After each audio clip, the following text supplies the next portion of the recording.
네, 오늘 우리가 함께 살펴볼 나눌 하나님의 말씀은 베드로전서 4장 7절부터 11절까지 기록되어 있는 본문의 말씀입니다. 그런데 오늘 한 주로 이 본문의 말씀을 끝내는 것이 아니라 다음 주까지 두 주에 걸쳐서 이 본문 말씀 가운데 담겨져 있는 하나님의 그런 은혜의 내용들을 주시는 그런 메시지들을 살펴보는 시간을 갖도록 하겠습니다.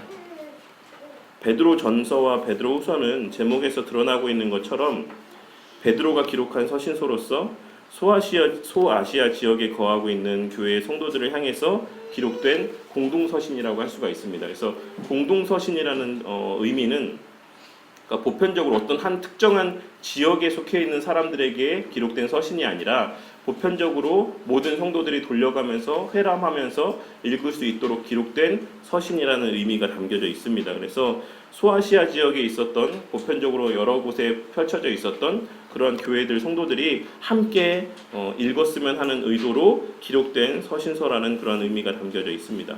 우리가 잘 알고 있는 것처럼 계시록에는 소아시아 지역의 7교회가 대표적으로 기록이 되어 있습니다. 그리고 소아시아 지역에 언급되고 있는 이 7개의 교회는 지상의 모든 교회를 대표하고 상징하고 있는 그러한 의미를 담고 있다라고 할 수가 있어요. 그렇기 때문에 이 베드로가 기록하고 있는 이 서신서는 물론 다른 성경의 내용들도 다 이 시대를 살아가는 우리에게 주고 있는 메시지를 담고 있긴 하지만 특별히 그 가운데서도 오늘 이 베드로 전서와 베드로 후서는 우리를 향해서, 그러니까 보편적인 교회에 속해 신앙생활을 하고 있는 모든 성도들을 향해서 직접적으로 기록한 서신의 내용으로 봐도 무방할 정도로 우리 신앙에 있어 많은 유익을 주는 내용들이 가득하다라고 할 수가 있는 것입니다.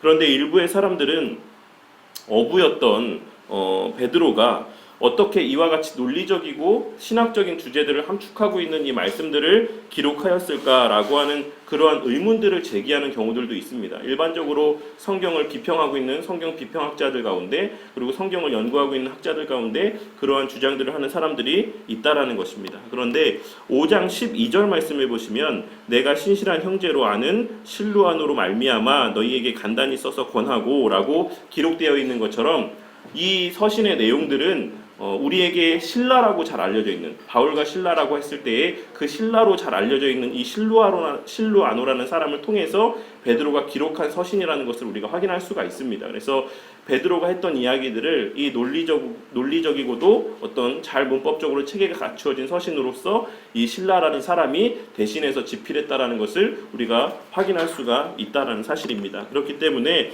이것을 정말 베드로가 기록했을까라고 하는 의문들을 갖는 것은 매우 소모적이고 의미 없는 논쟁이 될 것이다라고 생각이 됩니다. 베드로 전서의 주제는 이 땅에 소망을 두지 말고 천국 소망으로 이 땅에서의 힘든 나그네 삶과 같은 성도의 삶 가운데 승리를 맛보고 열매를 맺으라는 권면의 메시지들을 담고 있습니다. 베드로 사도는 이 서신이 기록될 그 시기쯤에 네로 황제의 그러한 어떤 극심한 박해 가운데서 이 서신서의 내용들을 기록함으로써 성도들의 신앙이 굳건함 가운데 온전히 세워지기를 바라는 마음으로 오늘 이 본문의 말씀을 기록하고 있습니다. 그 가운데서 오늘 본문의 말씀은 마지막 때를 살아가고 있는 성도들이 가져야 될 합당한 신앙의 모습에 대해서 증거하고 있는 내용이라고 할 수가 있습니다. 오늘의 말씀을 통해 이 땅에 주님의 몸된 보편교회에 속한 모든 성도들이라면 바른 신앙 가운데 나타낼 수밖에 없는 성도 본연의 모습과 마음가짐이 무엇인지를 우리가 오늘 말씀을 통해서 깨닫고 되새기는 은혜의 시간이 되시기를 바라겠습니다. 첫째로 성경은 어느 시대를 막론하고 성경적으로 바른 종말론적인 신앙을 가지고 살아갈 것을 요구하고 또한 참된 성도들은 그러한 바른 종말론적인 신앙을 가지고 살아간다라는 사실을 이 본문의 말씀이 우리에게 증거를 해주고 있습니다. 7절 말씀 전반부에 보시면 만물의 마지막이 가까이 왔으니 라는 말씀이 기록이 되어 있습니다. 오늘날의 바른 신앙과 신학의 테두리 안에 자리하고 있는 교회들 안에서 사실 종말론만큼 소홀하게 다뤄지고 있는 신학적인 주제는 없을 것이다라고 생각이 됩니다. 오늘날 상당수 교회 안에서 종말론이나 계시록과 관계된 부분을 잘 언급하지 않는 이유는 사람들의 마음 가운데 종말론이나 계시록과 같은 이러한 내용들에 대해서 어느 정도 부정적인 인식이 자리하고 있기 때문일 것이다라고 생각이 됩니다. 물론 어떤 일부 교회에서는 지나치게 이 종말론이나 계시록에 관련된 내용들만을 포커스를 맞추어서 설교를 하고 강조하는 경우들도 있지만, 일반적으로 정통신학의 범주 안에 있는 교회들 가운데 있어서는 사실 이 종말론적인 메시지라든지 계시록에 관련되어 있는 부분의 설교라든지 하는 내용들은 잘 다뤄지지 않고 있는 것이 사실이다라는 것입니다. 그리고 왠지 우리가 함부로 다루면 안 될 것 같다라고 하는 어떤 그런 막연한 그런 마음들이 들기도 하고, 당장 우리가 오늘 하루의 삶을 살아가는 데 있어서는 지금은 당장은 몰라도 되는 말씀, 지금 당장 이것을 몰라도 내 삶이 어떻게 되는 것은 아닐 것 같다라고 하는 어떤 그러한 마음들이 우리로 하여금 이 종말론이라든지 혹은 계시록이라든지 이러한 말씀들을 다루는 데 있어서 소홀하게 만드는 하나의 이유가 될 것이다라고 생각이 됩니다. 하지만 오늘 본문 말씀에서 베드로 사도는 성도들을 향해서 만물의 마지막이 가까이 왔다라고 분명한 어조로 선포를 하고 있습니다. 베드로 사도가 오늘 말씀을 기록한 때는 대략 AD 62년에서 68년 사이 여간이라고 알려져 있습니다. 그러니 지금으로부터는 약 한 1950년 정도 전에 이 본문의 말씀이 기록이 되었다라는 사실입니다. 그리고 본문에서의 마지막 때는 우리가 잘 알고 있는 것처럼 예수님께서 다시 오실 그때, 곧 세상의 마지막 종말의 때를 의미하는 표현이라고 할 수가 있습니다. 베드로 사도는 당시 초대교회 성도들을 향해서 이야기하기를 예수님께서 다시 오실 그 날이 이제 임박했다라고 그렇게 성도들을 향해서 말씀을 하고 있는 것입니다. 그런데 우리가 잘 알고 있는 것처럼 오늘날을 살아가고 있는 2019년이 이때에도 예수님께서 아직 재림하지 않으셨다라는 것을 우리는 잘 알고 있습니다. 물론 곳곳에 저마다 재림 예수라고 이야기하는 사람들이 있긴 하지만 우리가 잘 알고 있는 것처럼 예수님께서 이 땅에 재림하시지 않았다라는 것은 우리가 너무나도 잘 알고 있는 사실입니다. 그렇다라고 한다면 베드로 사도는 지금 성도들에게 거짓을 이야기하고 있는 것이라고 할 수가 있겠습니까? 결코 그렇지 않을 것이다라고 생각이 됩니다. 우리는 성경의 무호성과 영감성을 믿는 사람들입니다. 성경은 1.1획도 틀림이나 어긋남이 없고, 또한 성경에 기록된 모든 표현은 1.1획까지도 성령 하나님의 영감에 의해서 기록되었다라고 우리는 믿고 있습니다. 이 말씀을 드리니까 제가 또 하나 생각이 나는 것이, 이제 어제 이 토요일 날 이 주변에서 전도를 하는 사람들 가운데 말씀 보존학회라고 하는 이제 하나의 단체가 있습니다. 그래서 이제 킹 제임스 성경만이 온전한 성경이다라고 믿는 사람들, 이제 그 교회에 속한 성도들도 나와서 전도를 하고 있더라고요. 근데 우리가 이 성경의 무호성에 대해서 믿는다라고 고백할 때 그 무호성이라는 것은 번역된 성경까지가 무호하다라고 믿는 것이 아니라 원 성경이 무호하다라는 것을 믿는다라는 것을 오해를 하지 마시기를 바랍니다. 그래서 킹 제임스 성경도 당연히 거기에 오해가 될 만한 소지의 그런 번역의 내용들이 있지요. 근데 이 말씀 보존학회에 속해 있는 이 정동수 목사라는 분을 비롯한 그 교회에 속한 사람들은 이 킹 제임스 성경에 있는 기록되어 있는 모든 말씀은 하나님의 말씀과 동일하다라고 믿고 있는 그런 오류를 범하고 있습니다. 그래서 우리가 그러한 것들을 또 주의하고, 이 번역된 성경이 무호하다라고 우리가 믿는 것이 성경의 무호성을 신뢰하는 그러한 신앙의 고백이 아니다라는 것을 또 오해하지 마시는 우리 성도님들이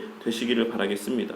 어쨌든 간에 오늘의 이 본문 말씀들 가운데 이 원어에 기록되어 있는 내용들처럼 베드로가 당시의 성도들을 향해서 마지막의 때가 임박했다라고 이야기한 것만큼은 분명한 사실이다라는 것이에요. 그런데 그렇기에 베드로 사도의 마음 가운데는 실제로 성령 하나님께서 주시는 예수님의 재림에 대한 임박성과 확실성에 대한 확신이 있었고, 그 확신을 바탕으로서 오늘 본문의 말씀을 기록하고 있었다라는 사실입니다. 그러니까 성령 하나님께서 베드로에게 당시에 그 마음을 주셨다라는 것입니다. 그러한 확신, 예수님께서 반드시 속히 재림하실 것이다라고 하는 그러한 확신을 베드로에게 주었기 때문에 베드로는 그 하나님께서 주시는 마음에 아무 의심 없이 오늘 본문의 말씀을 기록했다라는 것을 우리는 그러한 성경의 무호성 가운데 그러한 내용들을 신뢰할 수가 있다라는 것입니다. 그렇다라고 하면 하나님께서는 오늘 본문 말씀을 통해서 당시 성도들에게 전하고자 했던 메시지와 유익은 무엇이었겠습니까? 하나님께서는 베드로 사도를 통해서 기록해 하신 오늘 본문의 말씀을 통해서 주님께서 재림하시는 것이 분명한 사실이라는 것에 대해서 다시 한번 상기시켜주고 있었다라는 사실입니다. 당시 교회의 상황은 앞서 말씀드린 것처럼 네로 황제의 핍박으로 인해서 수없이 많은 사람들이 극심한 고통을 겪고 죽임을 당하고 그로 인해서 그 신앙까지도 저버리는 그러한 일들이 그 시대 가운데 빈번하게 발생했다라는 것입니다. 그러한 현실의 상황 속에서 하나님께서는 베드로 사도를 통해서 예수님의 재림의 확실성에 대해서 선포하시면서 그들의 신앙이 굳게 되어지기를 간절히 원하시는 그러한 마음들이 이 본문의 말씀들 가운데 담겨져 있다라는 것입니다. 하나님께서는 베드로 사도의 그런 재림에 대한 이 표현을 통해서 재림의 시기에 대한 것을 강조하는 것이 아니라 재림의 확실성에 대해서 말씀하고 있다는 것을 우리가 주의해서 볼 필요가 있다는 것이에요. 주님을 다시 만나게 될 그 마지막의 때가 반드시 그리고 속히 임할 것이 분명하니 믿음을 잃지 말라고 권면하고 있는 것입니다. 그러니까 이것이 어떤 그 시기에 대한 것을 말씀하고 거기에 방점을 두고 이 베드로 사도가 이 말씀을 하고 있는 것이 아니다라는 것을 우리가 주의해서 이 말씀을 바라봐야지만 된다라는 것입니다. 그렇다라고 하면 베드로 사도를 통해서 선포하신 이 재림의 확실성과 임박성에 대한 말씀은 오늘날을 살아가는 우리에게 있어서는 어떤 교훈을 주고 있는 것이겠습니까? 오늘날은 로마 시대의 네로를 비롯한 여러 황제들로 인한 핍박과 같은 여러 가지 환란들은 없지만 오히려 우리 관심을 다른 곳으로 돌리는 수많은 문화적인 요소들과 삶의 조건들로 인해서 그때 못지않게 신앙생활을 하기 힘든 그러한 시대를 우리가 살아가는 가운데 있습니다. 또한 앞서 말씀드린 것처럼 한국교회는 잘못된 종말론을 가지고 세상을 떠들썩게 하고 사회적인 많은 무리를 일으켰던 이들로 인해서 종말론에 대한 거부감을 갖고 있는 것도 사실입니다. 우리가 잘 알고 있는 것처럼 다미선교회와 같은 극단적 세대주의 종말론을 갖고 있는 자들이 수많은 사람들을 잘못된 신앙의 길로 이끌었었고 오늘날도 여전히 그러한 극단적 세대주의 종말론을 갖고 있는 사람들이 교회 안에서 종말론에 대한 잘못된 가르침을 전하고 있어서 많은 사람들이 종말론에 대해 잘못된 인식들, 오해들을 갖고 있는 것이 사실이라는 것입니다. 세대주의적 종말론을 이 시간에 다 다룰 수는 없지만 한마디로 간단하게 표현을 하자면 마지막 때에 재림 전의 환란에 대해서 언급을 하고 휴거에 대해서 강조한다라고 하는 하나의 특징이 있어요. 그러니까 이러한 것들을 통해서 많은 사람들이 온전히 자신의 삶을 유지하지 못하게 만드는 어떤 잘못된 신앙의 길로 그들을 이끄는 그러한 잘못된 현상들을 그러한 신앙의 모습들을 도출해내는 그러한 오해들을 불러일으킬 수 있다는 것입니다. 베드로 자신도 그와 같은 종말론적 신앙을 소유하고 살아갔다라는 것을 우리가 기억을 하면서 이 베드로 사도의 이 마지막 때에 관한 말씀이 우리에게 있어서는 분명히 필요한 그러한 말씀이라는 것을 우리가 꼭 기억을 하고 염두에 두고 오늘 본문의 말씀을 대해야지만 될 것이다라고 생각이 됩니다. 성경에 기록된 다른 신앙의 선배들도 늘 주님 뵐날을 확신하고 고대하며 종말론적인 신앙을 가지고 살았던 것을 우리는 성경에 기록된 말씀을 통해서 확인할 수가 있습니다. 이는 성도의 참된 신앙의 삶과 종말론적인 신앙이라는 것이 결코 분리될 수 없다라는 것을 증거하고 있는 하나의 징표가 된다라고 할 수가 있습니다. 그러한 사실을 누구보다도 더 잘 알고 있는 사단은 우리로 하여금 여러 잘못된 신앙의 사람들을 사용하여서 우리에게 마지막 때와 관련된 그러한 언급들에 대한 메시지들을 듣지 못하게 만들고 거부하게 만드는 어떤 그러한 사전 작용들을 만들었다라고 생각을 합니다. 하지만 앞서 말씀드린 것처럼 베드로 사도를 비롯한 수많은 신앙의 인물들은 당시의 환란과 핍박이 가득한 그러한 신앙의 삶 가운데 오늘의 말씀에서 증거하는 종말론적인 신앙을 갖고 이겨내며 하나님께 영광 돌리는 삶을 살았었다라는 것을 우리가 주목해서 볼 필요가 있을 것이다라고 생각이 됩니다. 오늘 이 시간에 이 종말론적인 신앙 가운데 우리가 얻을 수 있는 유익에 대해서만 짧게 해서 몇 가지 생각을 해보자면 첫째로는 우리에게 주어진 때가 길지 않다는 것을 늘 마음에 새기고 세월을 아끼며 살아갈 수 있는 그러한 유익들을 베풀어 준다라는 사실입니다. 우리는 흔히 종말론에 대해서 생각을 할 때에 우주적인 종말론에 대해서만 생각을 합니다. 온 세계의 마지막 때가 있다라는 것에 대해서만 생각을 하기 때문에 그 때가 아직도 나에게 멀리 남아있다라고 하는 어떤 막연한 어떤 그러한 생각들이 우리 삶 가운데 자리하고 있다라는 것이에요. 하지만 이 종말론이라는 것, 즉 이 땅에서의 마지막을 맞이하는 그 때에 대한 성경적인 증거는 이런 우주적인 종말론에 대한 것도 이야기하고 있는 것은 분명하지만 개인적인 종말론에 대한 것도 분명히 언급하고 있다는 사실에 대해서 우리가 간과해서는 안 될 것이다라고 생각이 됩니다. 물론 오늘 본문 말씀에서 베드로 사도가 이야기하고 있는 이 마지막 때는 전 우주적인 종말을 의미하는 표현이기는 합니다. 하지만 베드로 사도가 이 말을 한때로부터 근 2000년간의 시간이 흘렀음에도 아직도 여전히 우리 주님이 재림하지 않으셨다라는 것을 통해서 이 종말의 때야, 이 언급하고 있는 이 종말의 때가 단지 우주적인 종말의 때만을 언급하고 있는 것은 아니다라는 것을 우리가 명심하고 생각해 볼 필요가 있다라는 것입니다. 이것은 우리에게 개인적으로 찾아오는 개인의 삶의 마지막 때를 염두에 두고 하는 그러한 말씀의 의미도 담겨져 있다라는 것이에요. 그러한 의미 가운데 우리는 이 본문의 말씀이 시편 90편에 기록된 모세의 기도의 내용을 떠올리게 한다라고 할 수가 있습니다. 그 가운데 시편 90편 10절의 말씀만을 제가 봉독하도록 하겠습니다. 우리의 연수가 70이요 강건하면 80이라도 그 연수의 자랑은 수고와 슬픔뿐이요 신속히 가니 우리가 날아가나이다 라고 모세가 기록을 하고 있어요. 이 말씀이 의미하는 바가 무엇입니까? 이 말씀이 증거하고 있는 핵심이 무엇입니까? 우리에게 주어진 시간의 때가 우리 자신에게는 너무나도 길 것이다. 나는 오랜 시간 이 땅에서 숨을 쉬며 살아갈 것이다 라고 생각할지 모르겠지만 우리의 삶이 돌아보았을 때에 그 삶의 시간이 얼마나 빨랐는지 정말 그것이 날아가는 것과 같이 여겨졌다. 내 땅에서의 그 신앙의 삶이 너무나도 짧고 너무나도 순식간에 지나가 버렸다라고 지금 모세는 고백을 하고 있다라는 사실입니다. 이 시대를 살아가는 수많은 성도들은 각자에게 주어진 시간에 끝이 있다라고 하는 것을 믿는다라고 고백을 하고 있긴 하지만 실제로 개개인 성도들의 삶을 우리가 가만히 들여다보면 그들의 삶 가운데 주어진 삶의 시간이 영원할 것처럼 생각하며 살아가고 있는 모습들을 어렵지 않게 발견할 수가 있습니다. 우리 성도님들이 생각하시기에도 우리에게 주어진 삶의 시간들이 영원할 것만 같이 그렇게 여겨지십니까? 우리의 삶의 시간이 아직도 무수히 많이 남아있다라고 그렇게 생각하고 살아가고 계십니까? 성경의 그 누구도 어떤 본문도 우리에게 그러한 영적인 나태함과 게으름에 대해서 옹호하거나 우호적으로 이야기하고 있지 않다라는 사실을 분명하게 깨닫는 성도님들이 되시기를 바라겠습니다. 성경은 우리에게 때가 많이 남아있다. 우리에게 시간이 길게 남아있으니 너가 원하는 때에 하나님 앞에 충성하고 너가 계획한 때에 하나님 앞에 나아오는 그러한 신앙의 삶을 살라고 이야기하고 있는 구절이 단 한 절도 없어요. 성경은 언제나 우리의 종말의 때의 긴박함에 대해서, 임박함에 대해서 늘 증거하고 있다는 사실을 잊지 마시는 성도님들이 되시길 바랍니다.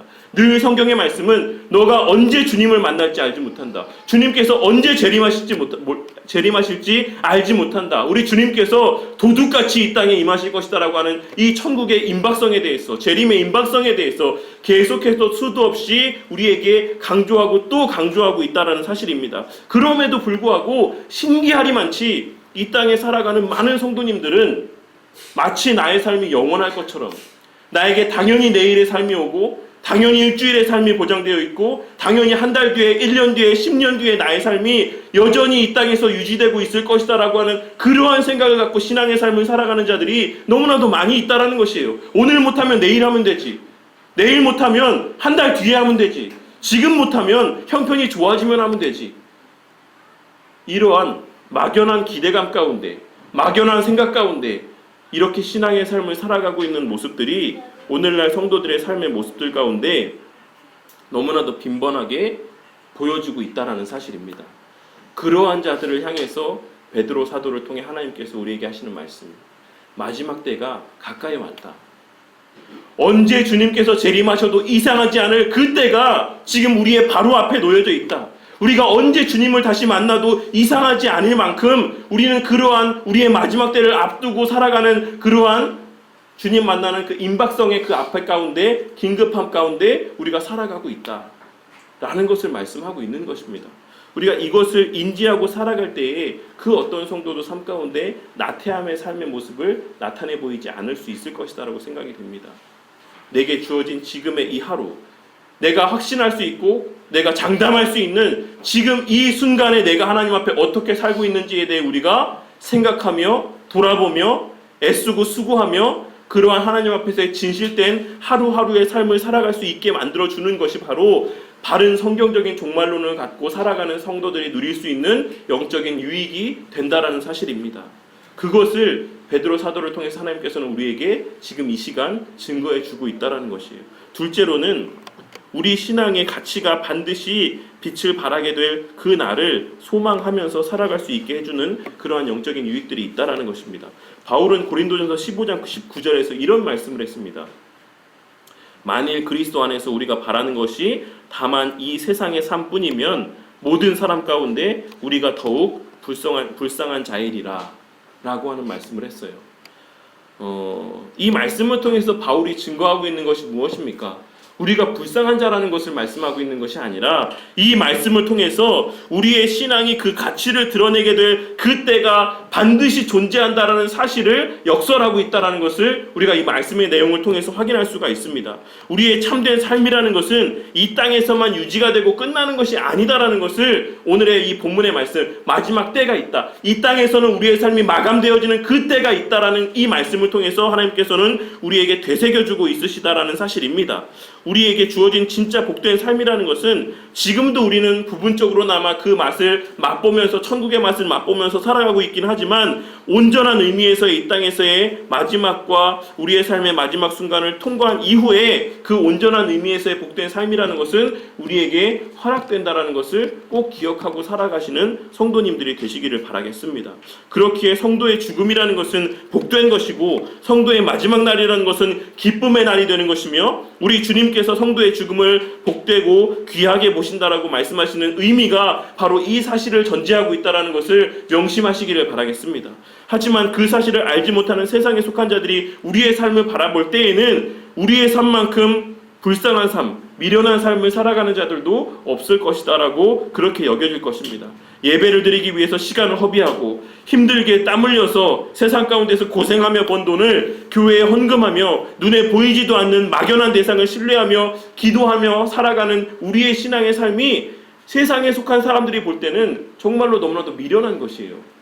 하나님이 어디에 있다고 자기 마음 가운데 스스로 만들어낸 그 허상을 향해서 기도하며 위로를 받고 목사들이 마음대로 그렇게 재정을 유용함에도 불구하고 하나님에게 바친다라고 헌금을 하고, 그러니까 이러한 모습들이 믿지 않는 자들, 교회를 다니지 않는 자들, 하나님을 인정하지 않는 자들이 보았을 때에는 우리의 삶만큼 그렇게 미련해 보이는 삶이 없고 비이성적으로 비춰지는 그러한 삶의 모습이 없다라는 사실입니다. 그러니까 바울이 그 사실을 이야기하고 있는 것이에요. 만일 우리가 이렇게 살고 이렇게 믿다가 우리가 죽었는데 거기에 내세가 없다라고 하면, 하나님이 존재하시지 않는다라고 하면 그것만큼 우리만큼 불쌍한 사람이 있겠느냐? 라고 이야기하고 있는 것이에요. 그렇지만 그 뒤에 이어지는 말씀은 결코 그렇지 않다라는 것입니다. 우리의 삶이 결코 이곳이 끝이 아니다라는 것이에요. 우리가 하나님 앞에 드린 이 시간들과 헌신과 충성들이 이 땅에서 끝나는 것이 아니다라는 것입니다. 마지막 때가 있다라고 하는 이 말씀 가운데는 반드시 주님의 재림과 주님의 심판과 우리에 대한 하나님의 그 보상의 때가 있다라는 것을 말씀하고 있는 것이에요.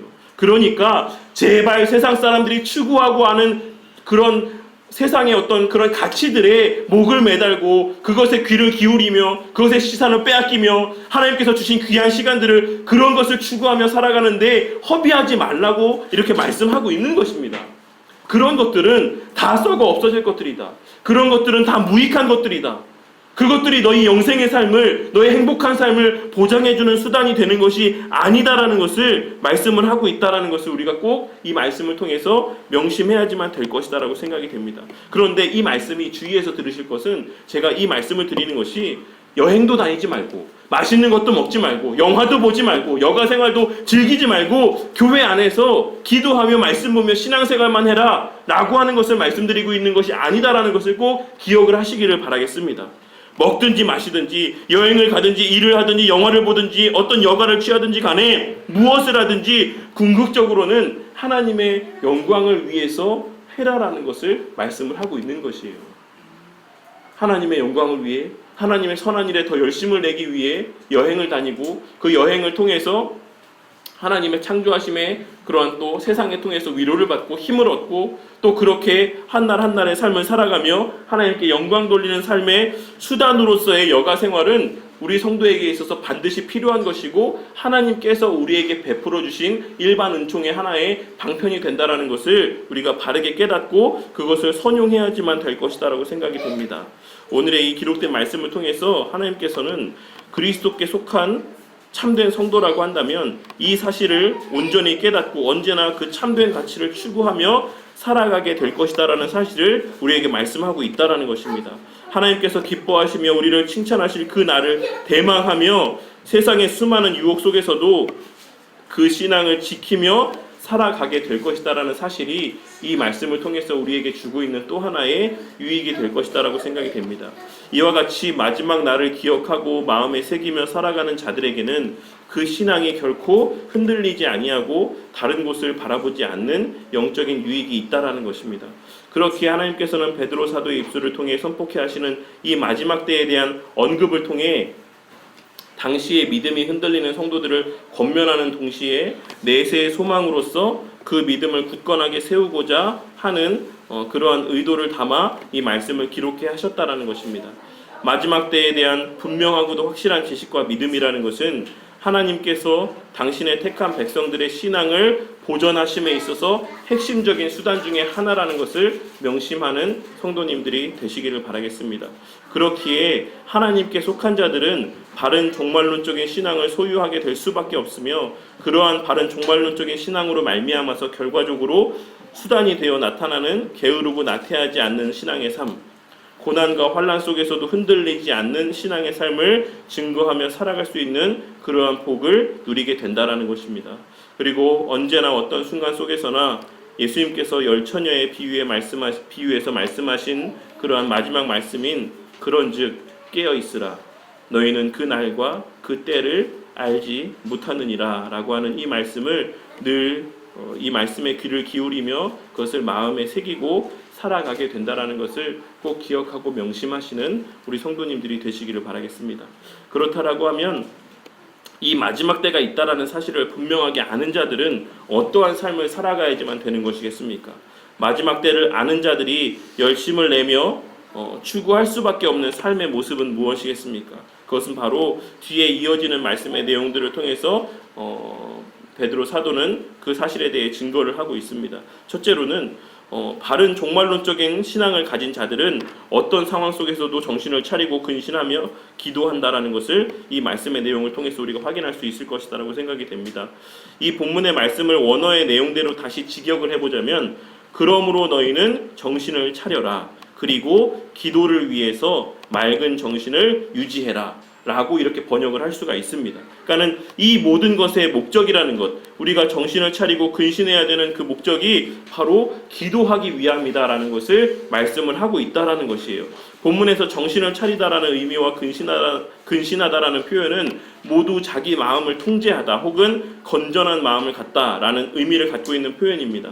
이것은 주변 환경에 따라서 마음이 요동하지 말 것을 이야기하며 늘 냉정하게 자신의 신앙을 지킬 것을 요구하는 의미의 말씀이라고 할 수가 있습니다. 이를 통해서 우리는 기도하는 것이 종말론적인 신앙을 소유한 자들이 나타내 보이는 하나의 큰 지표가 된다라는 것을 확인할 수가 있습니다. 본문 말씀에서 정신을 차리고 근신해야지만 되는 이유는 기도를 하기 위함이라는 사실입니다. 그리고 그 기도의 내용이라는 것은 우리가 잘 알고 있는 바와 같이 그의 나라와 그의 의를 위한 기도라는 것을 우리가 다른 본문의 말씀을 통해서 잘 알고 있으실 것이다라고 생각이 됩니다. 이 말씀을 바꾸어서 생각을 해보자면 우리가 온전히 분별하며 깨어있지 못할 때에 우리가 냉정하게 내 신앙을 유지하지 못할 때에 우리는 이렇게 바른 기도의 제목들을 하나님 앞에 올려드릴 수도 없고 더 나아가서 기도 자체도 할 수 없다라는 것을 의미하는 표현이라고 할 수가 있어요. 그러니까 우리가 바른 그런 신앙의 요동함이 없이 어떤 세상에 흔들리는 그런 어떤 환경들에 의해서 내 마음이 요동함이 없이 잔잔한 신앙을 유지할 때에만 우리가 하나님의 뜻에 합당한 온전한 기도의 제목들을 올려드릴 수가 있다라는 것입니다.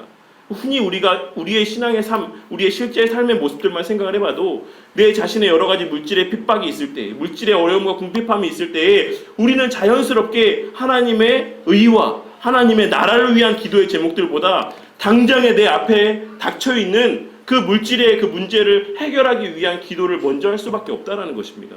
하지만 오늘 본문 말씀에서 그와 같은 유혹 앞에서, 그와 같이 나의 기도가 바른 방향으로 나아가지 못하게 만드는 여러 가지 세상의 풍파 가운데서 너의 마음을 지키고 너의 신앙을 지키라고 말씀하고 있는 것입니다. 그러할 때에만 너희들이 온전히 하나님의 뜻대로 기도할 수가 있을 것이다라는 것이 이 본문의 말씀을 통해서 주님께서 우리에게 증거하고 있는 하나의 중요한 메시지가 될 것이다라고 생각이 됩니다. 우리가 거룩한 행실을 나타내고 육체의 소욕에서 절제해야 되는 이유가 바로 여기에 있다는 것이에요.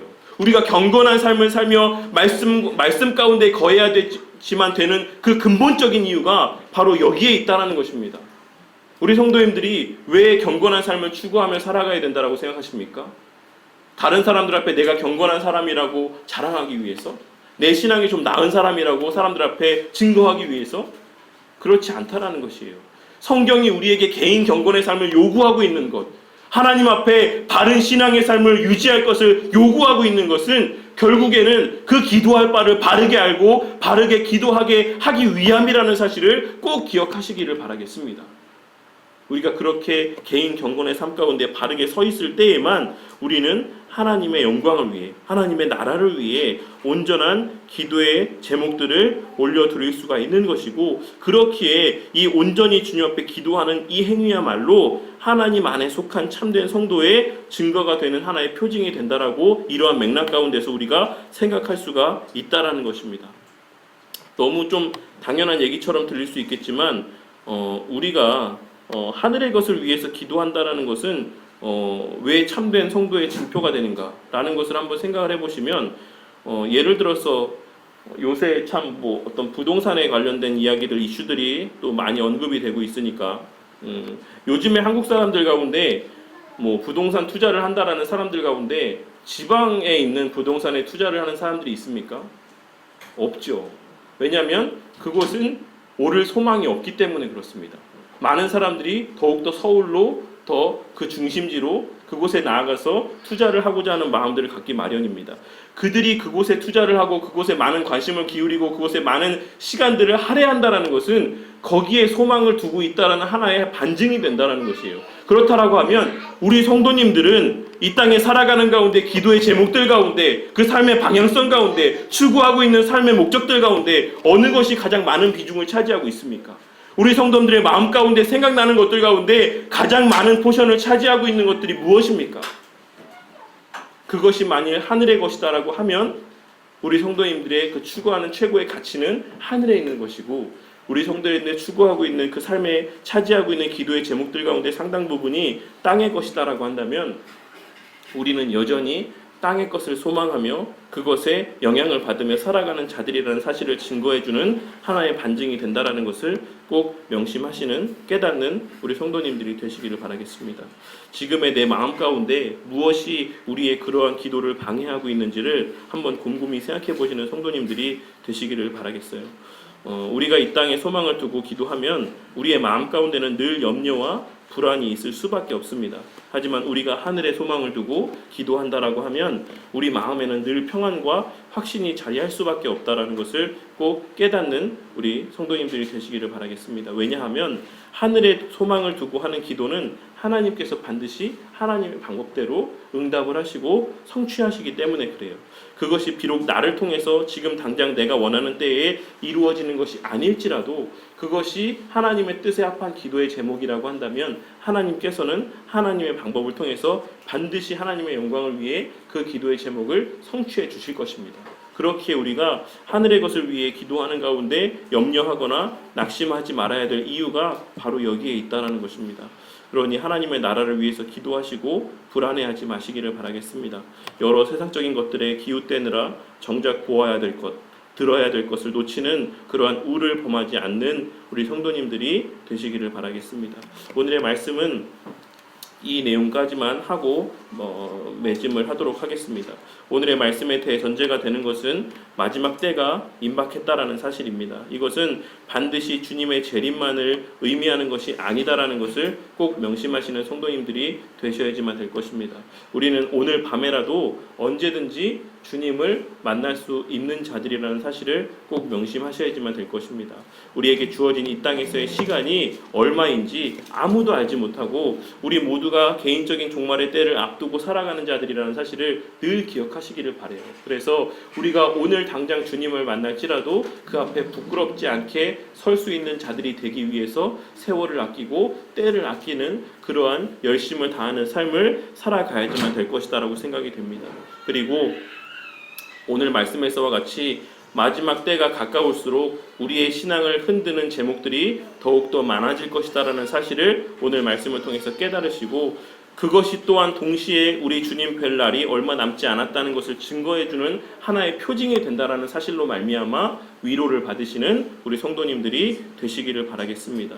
늘 말씀드리는 것이지만 우리의 삶은 결코 무한하지 않습니다. 당장 오늘 하루의 삶도 일주일 뒤의 삶도 한 달, 1년, 10년 뒤의 삶도 우리는 장담할 수가 없습니다. 우리가 장담할 수 있는 것은 오직 지금 내가 살고 있는 이 순간에 불과하다라는 것을 깨닫는 지혜가 있으시기를 바라겠습니다. 지금 내게 가장 큰 기도의 제목이 무엇인가 라는 것이 내가 하늘에 속한 자인지 땅에 속한 자인지를 증거해주는 하나의 시금석이 될 것이다 라고 생각이 됩니다.